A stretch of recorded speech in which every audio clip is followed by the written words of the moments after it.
From MTN Sports, this is Bobcat Insider, sponsored by First Interstate Bank.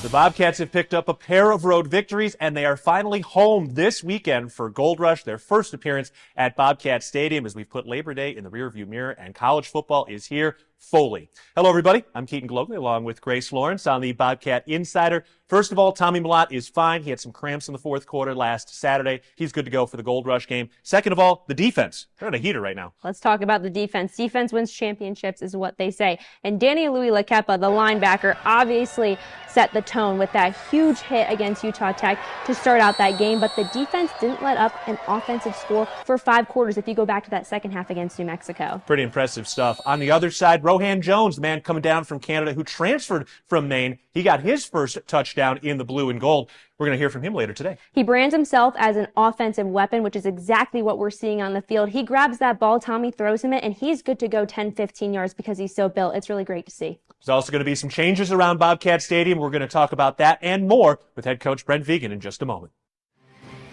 Take coverage of the Cats with you. Download our app for your favorite mobile device today.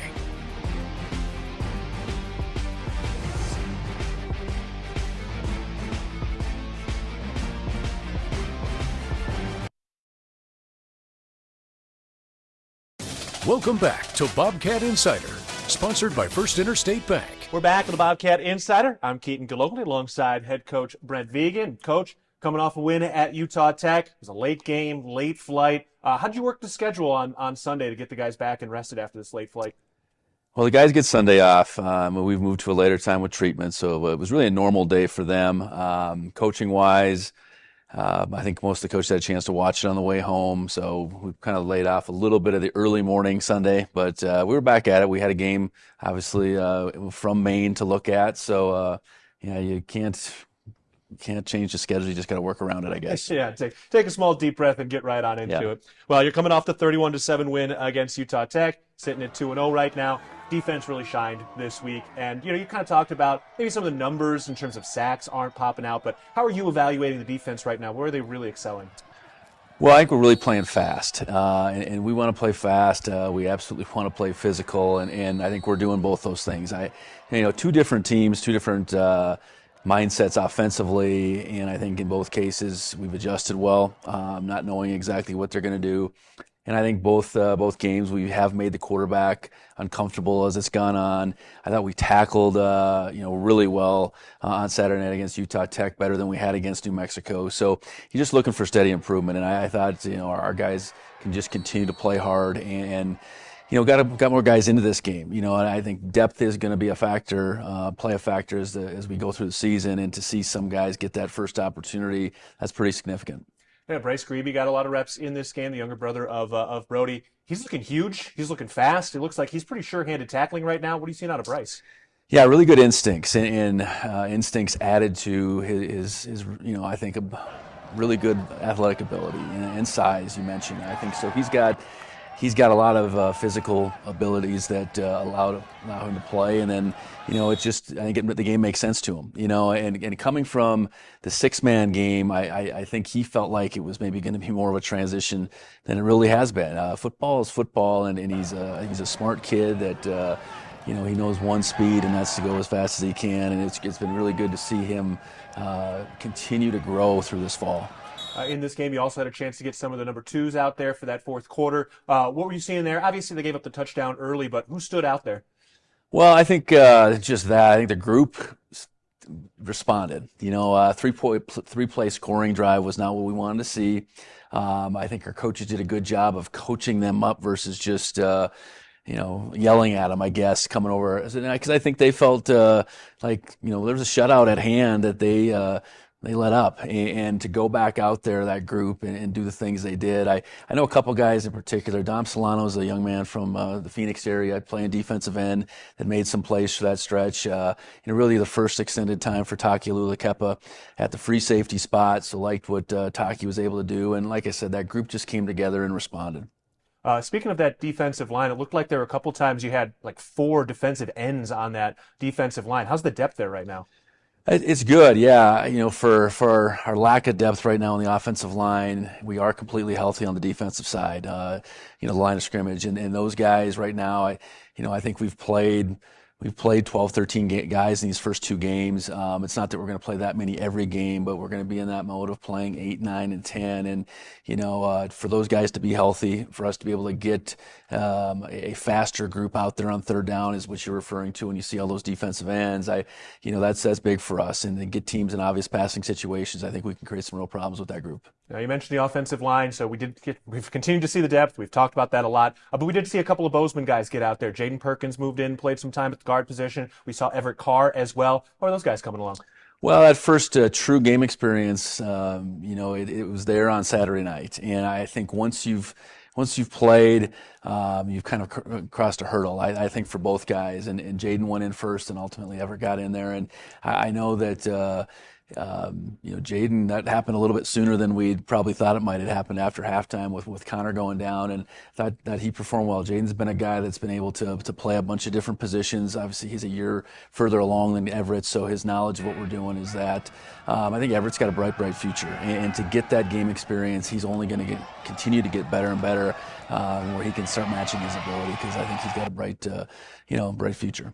All right, let's stay on the offensive side. Rohan Jones had his first touchdown, obviously playing his old team for this Gold Rush game. But, we really saw some of the size. We saw the balance. I mean, it looked like on that touchdown, that safety had an angle on him to push him out of bounds. He stayed in bounds. Is that some of the flashes of his ceiling you were expecting to see? Yeah, absolutely. I think what he was able to show on film, watching Maine, last year, he had ability to make extraordinary plays. And I would say that touchdown was an extraordinary play. It's the balance, it's the speed, it's running through contact. And he flashed last year enough for us to be interested and know that, he might be able to fill this void. And I think to this point, 2 games in, we've been really pleased. He's got a ways to go yet, just for his complete game, but, excited about, what he's done to this point, but more so I think what he can continue to do. How did he end up on your guys' radar when you guys were looking at the transfer portal? He was just in the transfer portal, and in post-season last year, almost immediately, I talked to Tyler Walker at the time, and was still coaching tight ends, and just said, if there's anybody out there that resembles what Derek Snell brought to this offense, let's take a look and let's see if we can find a place for him. And it was clear to see that Rohan was the best of the options that were in the transfer portal, and we got him out for a visit shortly thereafter. He really liked what he saw. I think he really identified with the opportunity that our program could provide him, not only our offense, but just I think the culture that we had and everything. And, thankfully we were able to get him here, and he's been a great addition. Is it also kind of nice and kind of cool to have somebody from Canada be able to represent Canadian football, American football, to come here and play NCAA D1? Yeah, I suppose. I think to my time we had one other player from the Calgary area, and we're not that far, obviously, from a major metro area in Calgary, and Rohan's a lot further away from Montreal, but I know there's good players up there, and in Rohan's case, I mean, he really bet on himself to go down and play what he would say NCAA football, and there's players up there. It's just about getting the opportunity. It's recruiting up there is a little more complicated. I think it's not as simple as just canvassing, maybe one area in particular. You got to have your eyes open. But hopefully this does open the doors for maybe some other guys down in the future. All right, well, here we go. You guys are finally home. Gold Rush, 6 p.m. on Saturday. It's going to be kind of a different game day experience for people, too, with some of the renovations around in and out of the stadium. Yeah, I think the parking lot setup right now is fantastic. I hope that has a positive impact, not only people parking, but just the tailgate scene. The scoreboard, I think, is going to be so impactful just to all the fans in the stadium experiencing the game, whether it's the video or the sound. And I think that indoor's coming up now. I think that people get a glimpse at just what that's going to mean to the footprint of our entire facility. And as fast as it's coming up, I think it'll get the fans excited about what's down the road for us too. And finally, for Maine, they're a team that in the past has had some great success at the FCS level. They're trying to get things going, but they've got an experienced quarterback. They were able to win a tight ball game last week. What are some of the top line keys against Maine this week? Well, I think their success starts with their ability up front on both sides of the ball.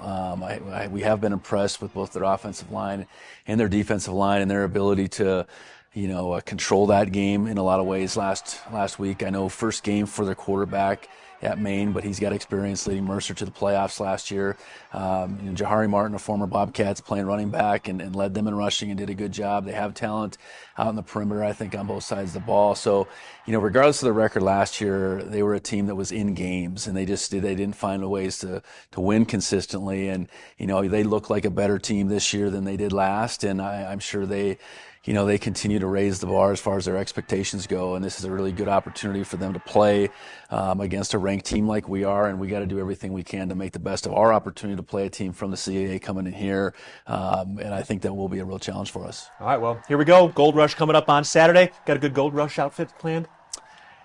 Same uniforms this year for us with the Royal in the yellow, I suppose you'd call it. I think we'll be similar, but sporting the Royal, I think, is a good tribute to the throwback times of the 80s. No doubt. Well, it's going to be a beautiful scene at Bobcat Stadium coming up on Saturday. All right, we're taking a break. Grace Lawrence has Rohan Jones joining us on the Bobcat Insider in just a bit.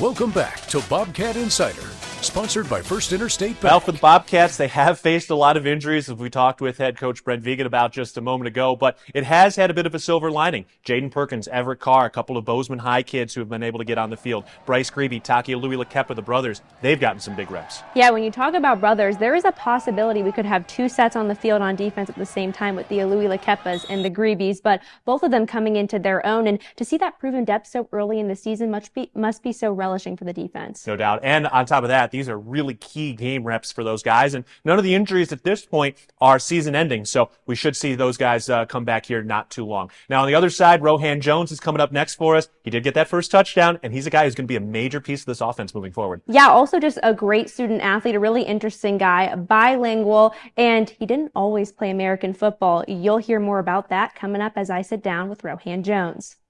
Get social with Bobcat fans and follow MTN Sports on Facebook, Twitter, and Instagram.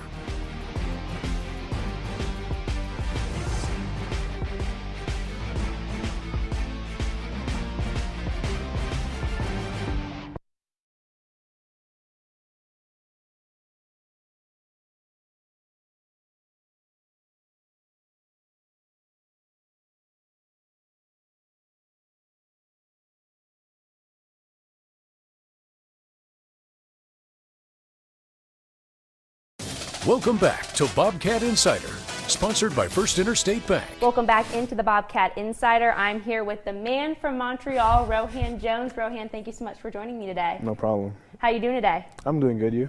I'm doing great. Now, congratulations on your first touchdown as a Bobcat at Utah Tech. Take me through that play. Well, I mean, it was just great scheme run. And then I kind of got lost in the middle, went back outside, and I was wide open. Tommy found me on that, and then just tiptoed the sideline and got into the end zone. It was a crazy play. Yeah, that touchdown really showed your versatility. You brand yourself as an offensive weapon, so does the coaching staff. You can run, you can catch, you can block. What's your favorite quality about your game?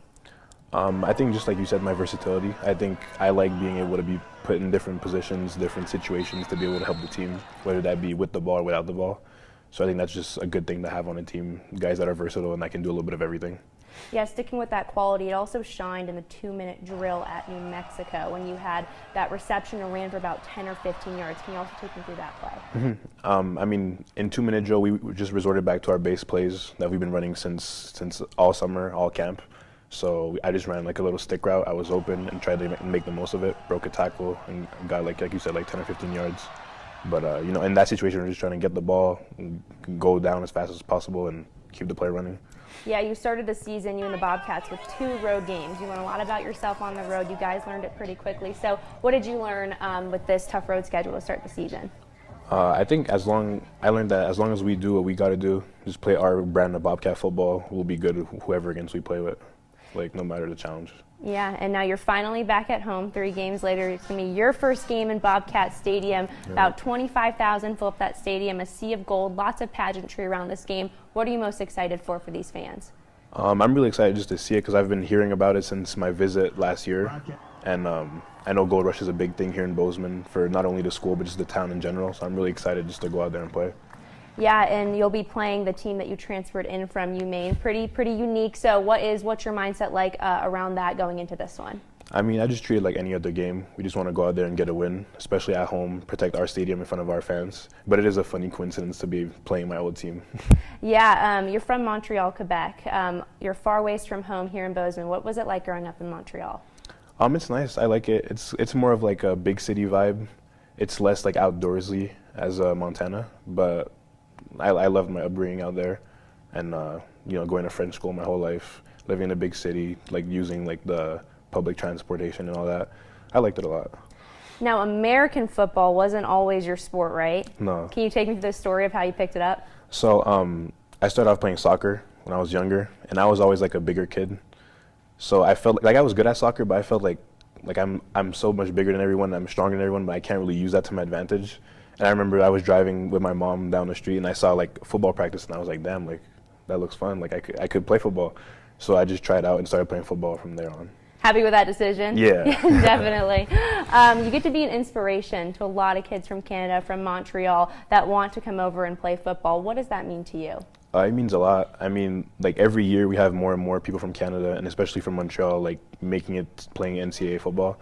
So it's just really cool to go back home and give back to that community and be able to be an inspiration to those kids back home that maybe like a couple years ago didn't really have that opportunity to them. But now, like I said, like every year we have more guys from back home like making it in the States. Yeah, when you got to Bozeman, anybody from the team take you under their wing, show you kind of the ropes? Anyone like that? I mean, everyone on the team was really like welcoming. It was like a great environment to be in. But my roommate Ty McCullough was definitely helping me out a lot. And then in the tight end room, Ryan Lonergan, he was there for me, just learning the playbook, like getting through the schedule of spring ball, because it was a little bit different than at Maine. But he was there for me, and I think like the whole team is really welcoming. We have a lot of great guys on the team it just made it like a new home for me. Yeah, Ryan also kind of showed you Bozeman, right, or kind of Montana. Yeah. That's a cool juxtaposition you guys both have, both the tight ends from kind of two different backgrounds, Montreal, Bozeman. Mm-hmm. What did you enjoy most about those adventures? I mean, it was cool. He brought me out fishing in Big Sky, which was really fun because I've never really fished. I won't say I'm not an outdoorsy person, but like I've never like hunted or fishing before. So I went out fishing with him, and it was pretty cool. Catch anything? I caught two little I think it was trout, or no, fly fishing. Okay. So I caught like two little fish. It was cool. Awesome. Going back to where you're from, what's your favorite part about being from Montreal? I think just the diverse, like culturally diverse of like the city is, because if you walk down the street, you'll hear like French, English, Spanish. We have all sorts of different food. I think it's just a really diverse place, and like it's really welcoming for any community. So it's really like just a fun place to be in. Yeah, what's in store for you the rest of the season? Hopefully a lot more wins and a lot more big plays. Just keep it rolling that we're doing right now. A lot more wins for us and a great season to come. Yeah, what are you most excited for in the game this weekend? Like you said, just getting to play at home. It's my first home game for me, and I know a lot of guys have been excited to come back at home, like in their state, especially the Montana guys play at home in front of their fans. So I just want to help them get a win. Yeah, is there an extra added level of excitement considering you guys had 2 games on the road? You played week 0. What's the locker room like right now? I mean, guys are definitely excited because I know last year, like we started the season at home, and now we just had to play away, like kind of like far games. New Mexico was kind of far, and especially like with the weather and everything. So now we just get to come back home, play in our stadium where we practice every day. So we're definitely going to be like, we're going to start off hot because this is where we practice, this is our home, and just protect the stadium. And then you get a bye week next week, you get to rest. So Yeah. got to put all the energy into this Saturday. Exactly. Awesome. Well, thank you so much for joining me. Good problem. luck this weekend. You get to grace Bobcat Stadium for the first time. We hope many more touchdowns to come, which sounds like it's going to happen. So thank you so much. Thank you. I appreciate it. Awesome. And then coming up, me and Keaton will preview that game against UMaine. Welcome back to Bobcat Insider, sponsored by First Interstate Bank. Welcome back into the Bobcat Insider. Grace Lawrence here with Keaton Galogly. Keaton, we've made it. We've had 2 games under our belt on the road, and we get to be back in Bobcat Stadium with that team in the Sea of Gold this weekend. It's going to be great. I can tell there's a lot of pent-up energy out there, and it's going to be a lot of fun to get back on 11th and Kagi with some different changes. The parking lot has been asphalted now. There's a new pavilion near the Sonny Holland end zone, and of course, that massive video board, which will be on display, hopefully showing a lot of touchdowns against this UMaine team. Yeah, maybe another one from Rohan Jones, who, like mentioned, is playing the team he transferred in from. And how about this? Jahari Martin, who used to be a Bobcat, like Vegan mentioned, is now a running back on UMaine, leading them in rushing so far this season. Also, a battle of the dual threat quarterbacks. You know, Tommy Malott and Carter Peavy both can do a lot with their feet. Yeah, Peavy's an experienced guy. He took Mercer to the playoffs last year, so they're going to come in and they're going to have a big weapon, but Bobcats have the biggest weapon of all with Bobcat Stadium rocking and rolling coming up this weekend. Kickoff is at 6 o'clock. Grace Lawrence will be with Ben Creighton and Ty Gregorak on the call. We'll talk again next week on the Bobcat Insider.